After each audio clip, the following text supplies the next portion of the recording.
The record was stamped wrong. That was the first thing Archivist Thessaly Vorn noticed. Not the silence from the expedition fleet, not the missing telemetry, not the 4,400 warships that had simply stopped transmitting. She noticed a timestamp error on a secondary intake form, filed by a junior clerk in the Hegemony's 7th Logistics Division, that listed the fleet's departure confirmation as occurring 14 seconds after the fleet's own internal clocks registered first contact with the target world. 14 seconds. She almost corrected it and moved on. She didn't. The Verk Hegemony had assembled the Armada for reasons that, at the time, seemed almost embarrassingly straightforward. Earth was a Class 4 civilization, pre-FTL, limited to their single star system, possessed of exactly the kind of primitive electromagnetic communication infrastructure that made them detectable but not threatening. They had been observed for approximately 60 of their orbital cycles. They were aggressive among themselves. They were chemically unusual. Their biology ran on a compound called adenosine triphosphate in ways that no Verk xenobiologist had fully modeled. But they were small, short-lived, and statistically unlikely to pose expansion risk for another 400 years. The Armada wasn't punitive. It wasn't even strategic exactly. It was administrative. Expansion Directive 7 Gamma required that any inhabited system within the Hegemony's projected growth corridor be either absorbed or cleared within 2 standard decades of detection. Earth had been in that corridor for 19 years. The paperwork had been patient. The bureaucrats had been less so.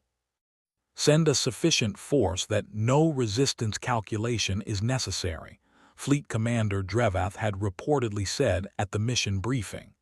I want this finished before the fiscal quarter closes. 4,400 warships, the largest single-system deployment in Hegemony history. It was, by every metric the Hegemony's war planners understood, grotesquely excessive. 100 ships would have been sufficient. 200 if the humans attempted anything desperate. They sent 4,400 because they had them, and because sending that many made clear that resistance was not a variable they were accounting for. The fleet entered Earth's orbital plane on a morning in what humans called March. None of them ever came back. Thessaly had not intended to investigate. Investigation was not her function. Her function was archival integrity. She maintained records. She corrected classification errors. She ensured that the Hegemony's institutional memory remained clean and searchable. She was not a military analyst. She was not an intelligence officer. She was 53 years old. She had a small apartment in the Hegemony's administrative core, and her primary professional satisfaction came from catching precisely the sort of minor timestamp discrepancy that everyone else ignored. But the timestamp kept bothering her, because 14 seconds in communications physics was not nothing. 14 seconds at standard transmission lag from Earth's orbital distance meant that the fleet's final contact confirmation, the signal that said we have arrived, we are in position, awaiting command, had been received at Hegemony Command before the fleet's own internal records showed them reaching that position. Which was impossible. Signal did not travel faster than physics, unless the signal had been sent from somewhere else. She filed a discrepancy notice. The notice was acknowledged, marked low priority, and filed into the same growing archive of anomalies surrounding what the Hegemony had quietly begun calling the Earth silence. She watched it disappear into the system. Then she pulled every document she could access that touched the Earth expedition, stacked them in her small office, and began reading from the beginning. The first anomaly wasn't the fleet's disappearance. It was what happened 12 hours before the fleet arrived. The humans had known they were coming. Not suspected, known. The Hegemony's own long-range observation posts, maintained in the outer reaches of the Sol system, had recorded a cascade of human behavior in the final 72 hours before the fleet's arrival that made no sense under any model of a civilization being surprised. Every major orbital installation humanity had constructed went dark simultaneously, not destroyed, not abandoned, dark. Their electromagnetic output dropped to levels consistent with powered-down systems. Their communication bands, which had been noisy with the kind of dense, overlapping traffic a species generates when it is actively panicking, went almost completely silent. Almost was the word Thessaly kept returning to. Not silent, almost. Because in those final hours, in a frequency range the hegemony's observers had classified as archaic, a radio band humans had largely stopped using for primary communication decades prior, there was a single, continuous broadcast. The same signal, looping, untranslated, running for 71 hours without interruption until the fleet's arrival. No one had translated it. It had been flagged as probable automated distress beacon, low analytical priority, and set aside. Thessaly pulled the translation. It took her 40 minutes to get clearance, another 20 to find a linguistic analyst willing to look at human material without a formal assignment. When the translation finally came back, it was 3 words. We remember this. She sat with those 3 words for a long time. Then she found the second anomaly. Of the 4,400 ships in the Armada, exactly 7 had survived initial contact.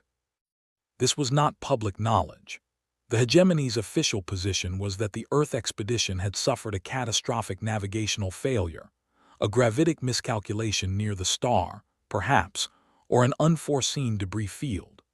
The official position was comfortable because it required no further explanation, no accountability, and no examination of what actually happened to a military force the size of a small nation when it entered orbit around a Class 4 planet.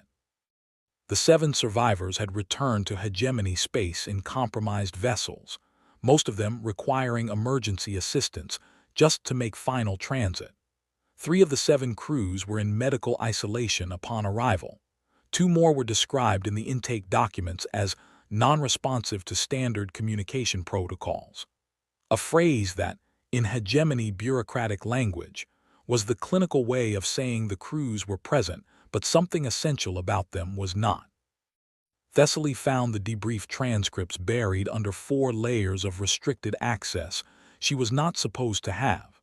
She had them because the archival system had made a second error, different from the timestamp, smaller, but in the same cluster of documents, and correcting the error had briefly given her access to a folder that should have auto-sealed. She read the transcripts in her apartment at night, with the lights lower than she needed them. The first crew had reported that they achieved standard orbital position without incident. Their sensors were functioning. Their weapons were live. They were awaiting final authorization when their forward array began returning contact signatures that didn't match any known vessel profile. Not human. The signatures were too large, too coordinated, and moving in patterns that suggested tactical organization no Class 4 civilization should possess. The signatures behaved as though they expected us, the surviving crew commander had said in the transcript. As though they expected us. The investigating officer's response, recorded verbatim. Commander, are you suggesting the humans deployed a fleet against ours? A pause in the transcript. Then, no, I'm suggesting they already knew exactly where ours was going to be. Here was the second mystery Thessaly couldn't dislodge. The 7 surviving ships had all come from the same quadrant of the formation, the rear left flank of the Armada, by strict tactical geometry. The survivors hadn't scattered randomly. They'd come from one precise location within a fleet of 4,400 vessels, as though something had chosen to let that specific section go. No accident produced that kind of geometric specificity.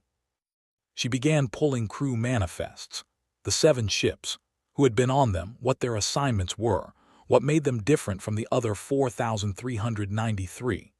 The crew demographics were unremarkable mixed Verk species, standard military complement, no unusual specializations.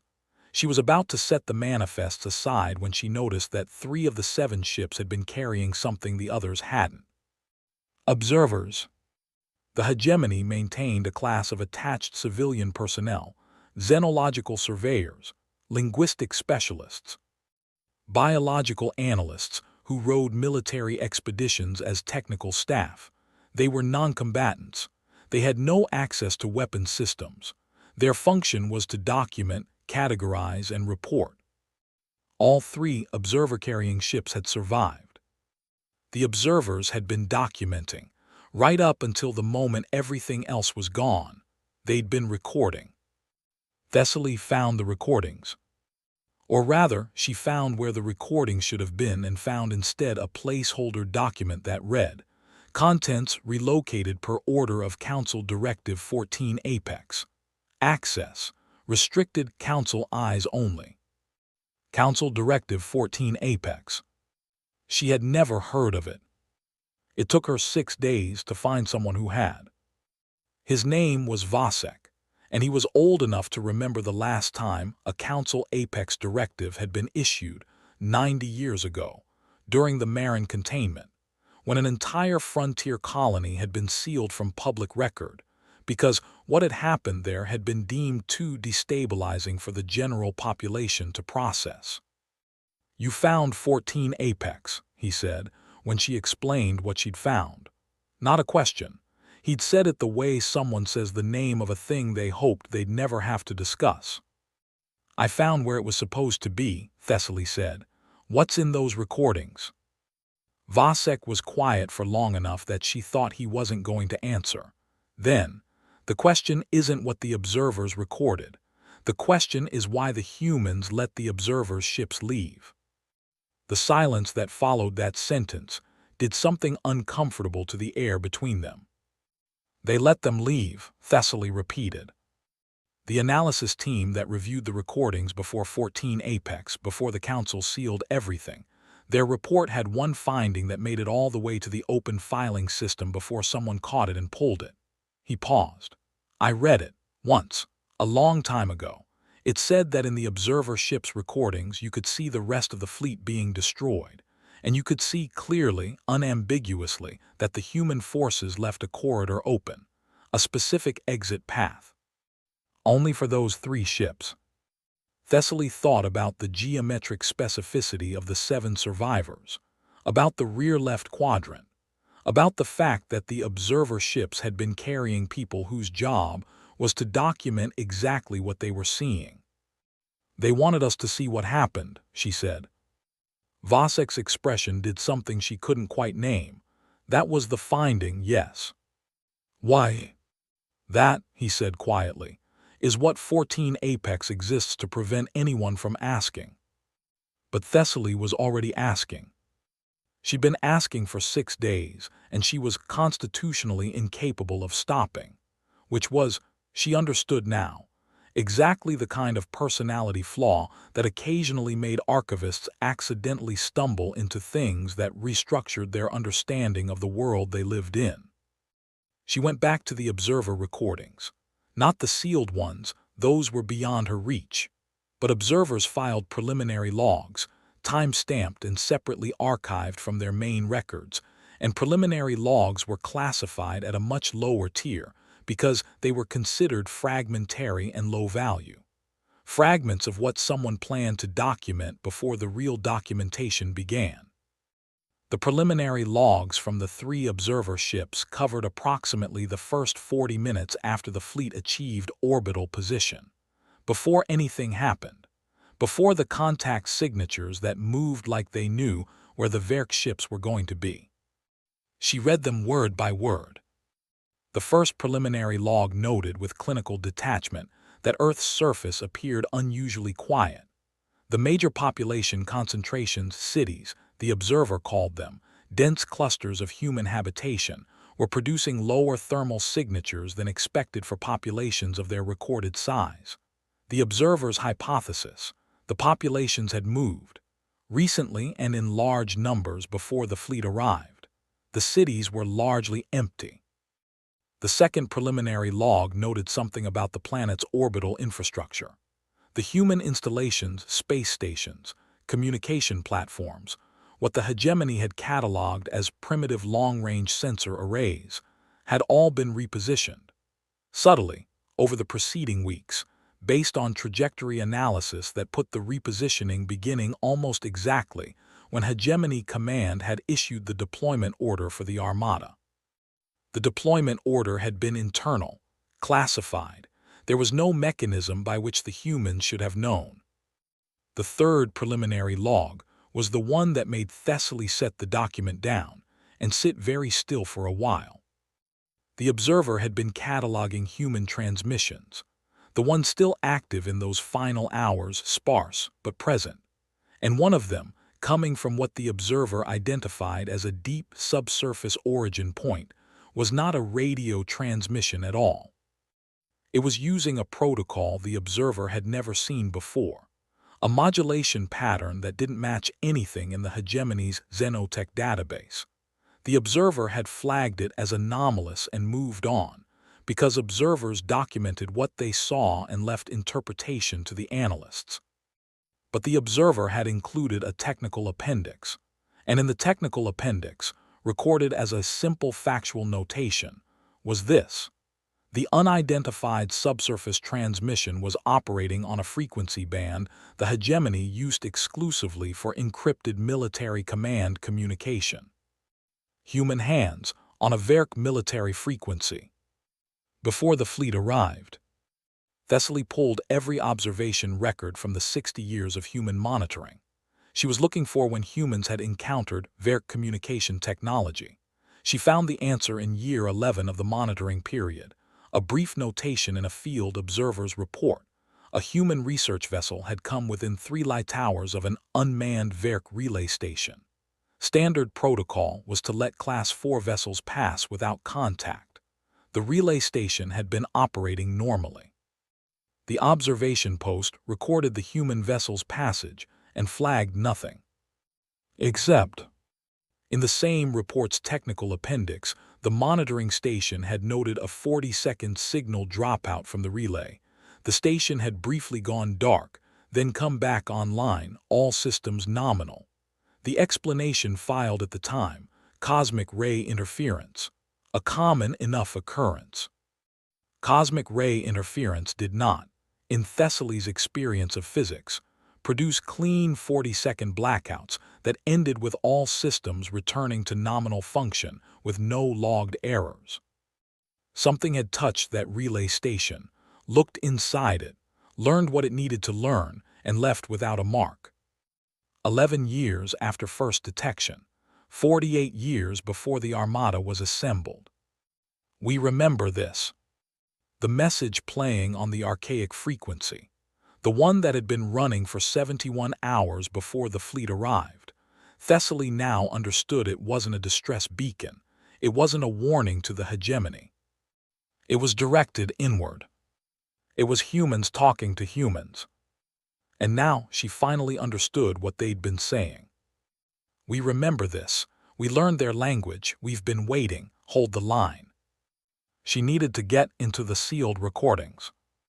She was aware at this point that what she was doing had moved well past archival curiosity and into territory that could end her career, her clearance, and possibly her freedom.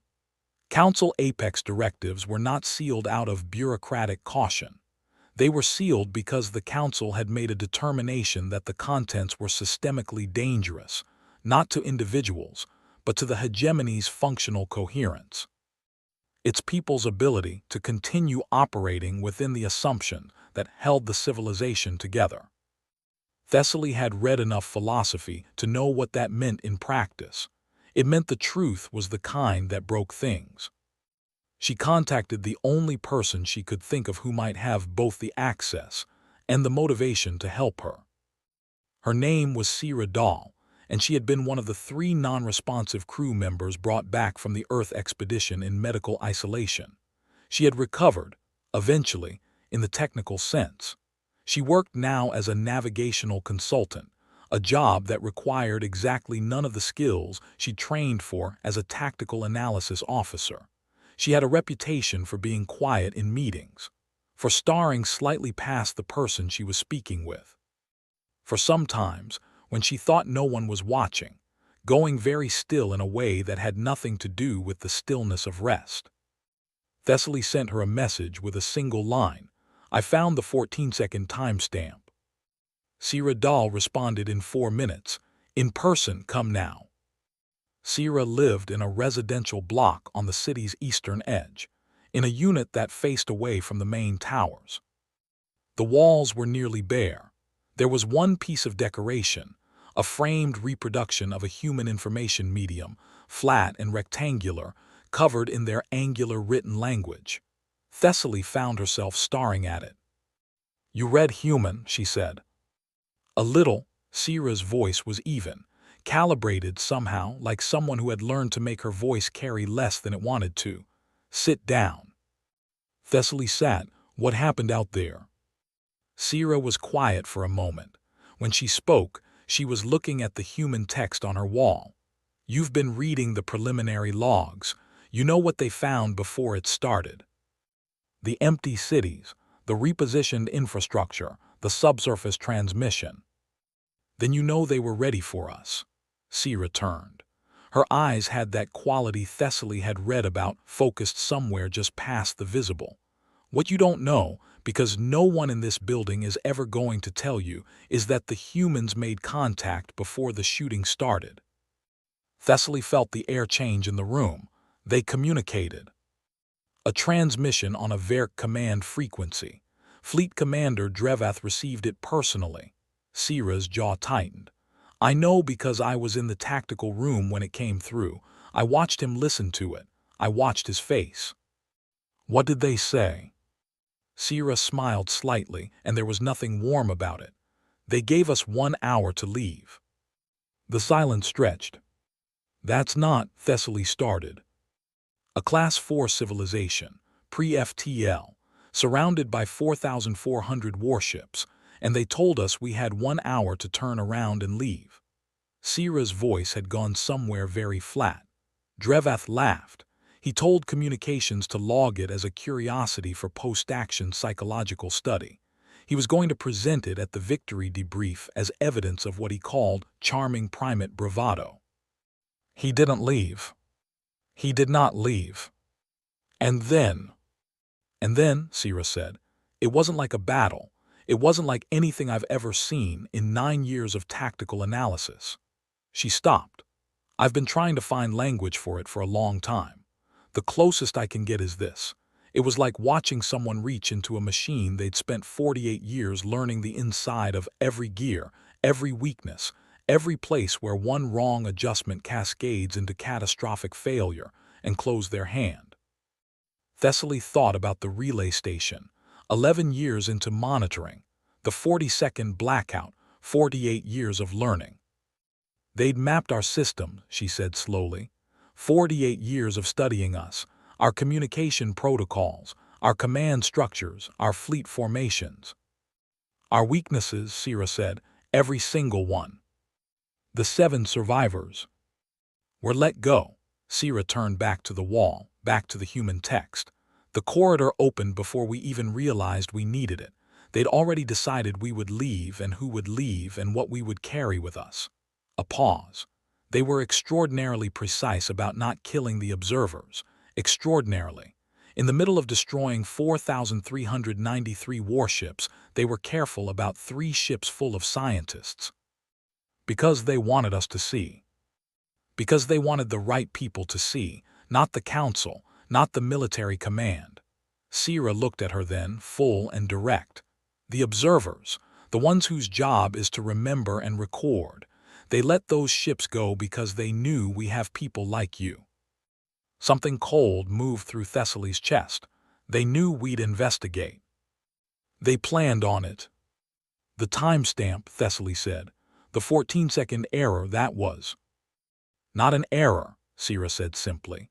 I checked it myself, years ago, before they moved me to this job. The fleet's final confirmation signal was sent before the fleet reached position because it wasn't sent by the fleet. It was sent by something already in position, something that had been waiting, something human, transmitting on our confirmation frequency to let us know they'd been watching us long enough to fake our own handshake signals. The room felt very small. They wanted us to investigate, Thessaly said again, trying to make herself feel the full weight of it. They designed a trail, leading here. Leading to a specific conclusion, Sierra agreed. To an archivist or someone like an archivist asking the right questions and eventually reaching someone like me. She reached toward the framed text on the wall, then stopped. I've spent 5 years wondering what the conclusion is supposed to be, what they want us to understand. The message, Thessaly said. We remember this. They've been tracking us since year 11, 48 years before the Armada. They knew we were in their system. They knew what we were. And they said nothing, Sierra said. For 48 years they went quiet, they learned, they waited. The realization arrived with a sensation Thessaly could only describe as the ground shifting under assumptions she hadn't known she was standing on. They weren't defending themselves, she said. Sierra didn't answer. She didn't need to. They were being patient, Thessaly continued, and her voice was very quiet now. They let us watch them for 60 years because watching was something they could let us do. They studied us back. They built their understanding. And when the Armada came, she stopped. When the Armada came, Sierra said, they weren't fighting for their lives. They were delivering a message. The human text on the wall, angular, precise, recorded with care. What does it say? Thessaly asked, pointing at the frame. Sierra was quiet for a very long moment. I found a translation 8 months after I got back, she said. It's an old human text, thousands of years old, they said, written by one of their leaders a long time ago about war and strategy, one line in particular. She turned from the wall and looked at Thessaly with those eyes that saw something just past the visible. It says, "The supreme art of war is to subdue the enemy without fighting." The report Thessaly eventually filed, the real one, the one she spent 4 months assembling with Sierra's help, and the preliminary logs and 48 years of observation records, and the 14-second timestamp, and the 40-second relay blackout, and the 3 words on the archaic frequency. The report was 800 pages long and classified at the highest tier the hegemony possessed. The council read it. She knew they read it because the response came in 11 days, which was faster than the council responded to anything. The response was a single document, not a reprimand, not a security recall, not a directive to cease. A question: have the humans made contact since the incident? Thessaly answered truthfully. No, not directly. No transmissions, no signals, no indication of awareness that the investigation had been conducted. The council's second response came in 6 days. They will determine the correct response. She spent a long time thinking about that, about a species that had watched and waited for 48 years, that had been extraordinarily careful about which ships it allowed to survive, that had built a trail through archival errors and timestamp discrepancies that led to exactly the right kind of mind, that had fought a battle they could have avoided because they wanted to make a point that a simple communication couldn't make as well, that had given a fleet of 4,400 warships 1 hour to leave. Not as arrogance, as documentation, a recorded act, something that would be in the file later when the investigation happened, when the archivist found it, proof that the warning had been given, proof that they had been patient and specific and deliberate about every decision. The supreme art of war is to subdue the enemy without fighting. But they had fought, which meant this wasn't the supreme effort. She understood that, and the cold that moved through her when she understood it was the kind of cold that didn't leave. Because if this wasn't the supreme effort, if 4,400 warships obliterated without a single human casualty she could find in any of the records was not the humans reaching the limit of what they were capable of. What are they saving themselves for? She asked Sira. Sira had been standing at her window. She turned, and for the first time since Thessaly had met her, she answered a question immediately, without the pause of someone carefully choosing words. Not us, she said. We were a test. The room, the bare walls, the human text thousands of years old. A test for what? For whoever comes after us. Sira's voice had gone very careful again, very measured. The Council thinks 14 Apex is about containing panic, keeping the population from knowing we lost 4,400 ships. That's the surface reason. She paused. The real reason is in the final minute of the observer recordings. The part I watched before they pulled my clearance. The part that put 3 of us in medical isolation. Thessaly waited. In the final minute, Sira said, when the corridor opened and our ship started moving, there was a transmission. Not on the command frequency this time, on an open band, clearly meant to be recorded. She stopped, breathed. A human voice. A single human being speaking in Verk Standard, perfect Verk Standard, no accent, addressing Fleet Commander Drevath by name. Thessaly felt the cold again. What did they say? Sira closed her eyes briefly. They said, "Thank you for the demonstration. We have sent copies of this engagement to 14 other civilizations currently operating within your hegemony's territory. We suggest you reassess your expansion policies. This offer of peaceful withdrawal will not be extended a second time. The next civilization you threaten may not be as patient as we are." The silence was total. As patient as we are. As if patience were the thing.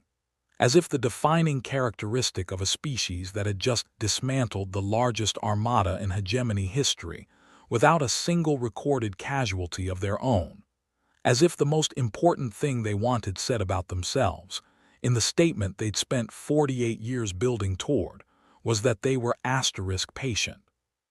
Not powerful, not dangerous, not victorious. Patient. Thessaly sat with that for a long time, the implications spreading outward like rings on still water, each one reaching farther than the last. 14 other civilizations, currently operating within hegemony territory. Meaning humans had been watching not just the hegemony but the hegemony's relationship with everyone around it. Meaning the trail they'd built, the one leading to an archivist, to an investigation, to this room, to this conversation, wasn't the only trail. They sent documentation to 14 civilizations, Thessaly said slowly. The engagement, the complete record, including the 1-hour warning. Yes. Including Drevath's response to the warning. Yes. So 14 other species now know that we were warned, and that we didn't leave. Sira opened her eyes, and they know what happened to 4,400 ships that didn't leave. The rings kept spreading. Thessaly's mind kept following them. The hegemony's expansion policy, Directive 7 Gamma, the administrative mechanism that had sent the Armada in the first place, operated on a foundational assumption that civilizations encountered in the growth corridor were either too primitive to resist or too rational to resist meaningfully.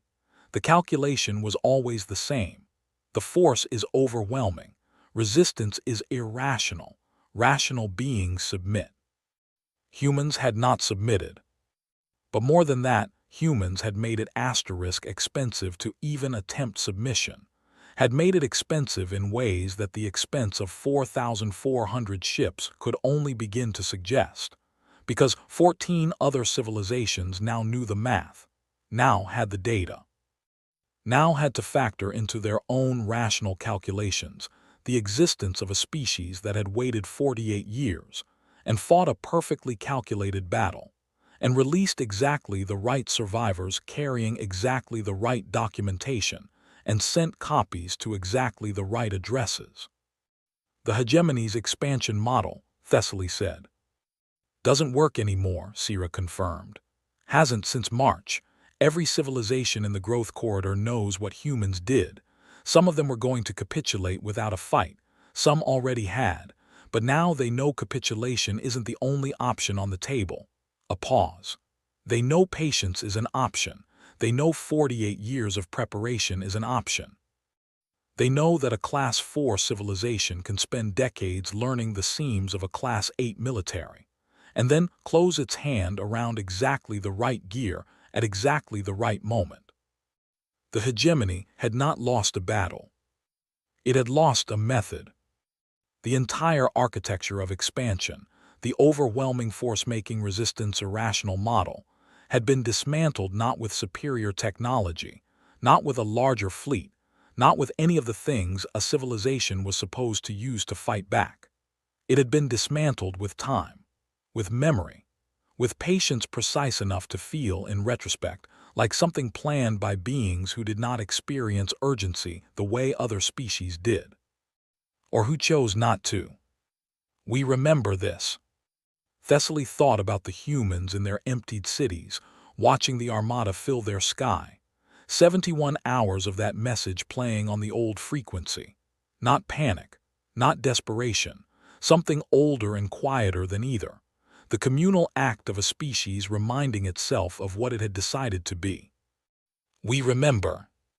We waited. We're still here. Now you remember us. She filed her final report to the Council 11 days later. All 800 pages, plus a 900-page addendum she had not told them was coming. The addendum contained a single recommendation, and she had spent 3 days writing and rewriting it until it was exactly the thing she meant. It said, the humans did not destroy our Armada.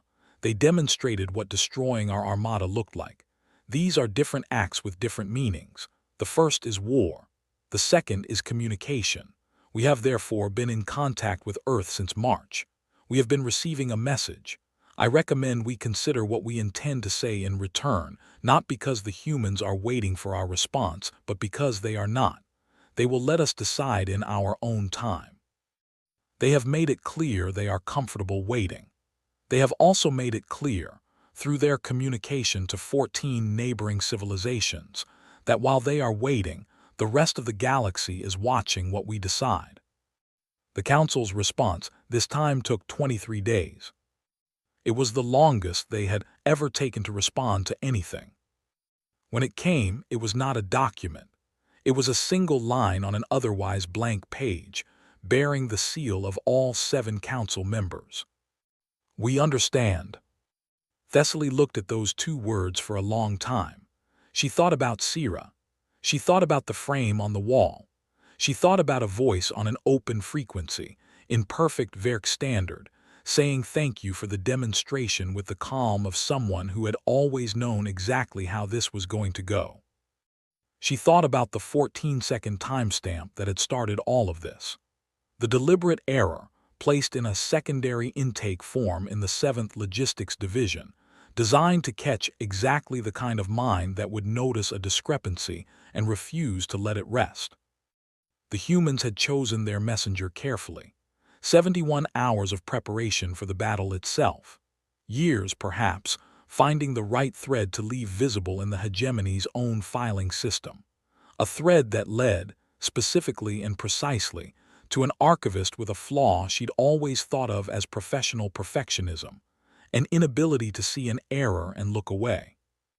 They had known her type existed, had built an investigation for her type to conduct, had left her standing, finally, in full possession of a truth the Council was only now beginning to process. She was not a bystander to the message. She was the mechanism of its delivery. And that meant the humans had not, in fact, been waiting for the Council to respond. The Council's 23 days of silence had been the response, had been received, filed, and evaluated by whatever patient, extraordinary attention humans were capable of sustaining across decades and light years. The response to the response was already being formulated, had perhaps been formulated before she sent the report. They were not a species that operated on surprise. They were a species that operated on the absolute confidence that, if you understood a system well enough, you could predict it, not perfectly, but enough. Enough to place a 14-second error in the right document. Enough to leave one corridor open through a destroyed fleet. enough to send copies to exactly 14 other civilizations and know precisely what those civilizations would do with them. Enough to know, apparently, that the hegemony would say we understand, and to know what the hegemony would need to do next. Which was the thing Thessaly finally couldn't see. The limit of the trail they'd left her. She could follow it this far and no further. She could understand that they'd won. She could understand that they'd changed the shape of the galaxy's politics from a single tactical engagement conducted with perfect economy of force. She could understand that they were patient and precise and devastatingly aware of how other minds worked. She could not see what came next, because that was the part they hadn't shown her. Maybe that was the last piece of the message. You can see us this far, you understand us this much. You cannot see what we do next. Neither could the 14 other civilizations. Neither could anyone operating under the hegemony's old assumptions, the ones that said a Class 4 civilization was a rounding error, a clearance item, a fiscal quarter's worth of administrative action. The largest armada ever assembled had entered Earth's orbit and none had reported back. And the thing that kept Thessaly awake, the thought that had moved in behind her eyes and wouldn't leave, was not what the humans had done. It was how easily they had decided it was enough. How calmly they had chosen to stop. How a species capable of dismantling 4,400 warships with 48 years of patience and perfect precision had sent 7 ships home carrying observers, and a clear corridor, and a polite request for the hegemony to reconsider its expansion policies. And then gone quiet again, unhurried, back to whatever else they did with their small, brief lives on their single inhabited world. Because they were not trying to frighten anyone. They were trying to be understood. And nothing, not the empty ships, not the perfect silence after, not the 3 words on an archaic frequency, nothing frightened Thessaly more than the possibility that eventually they would be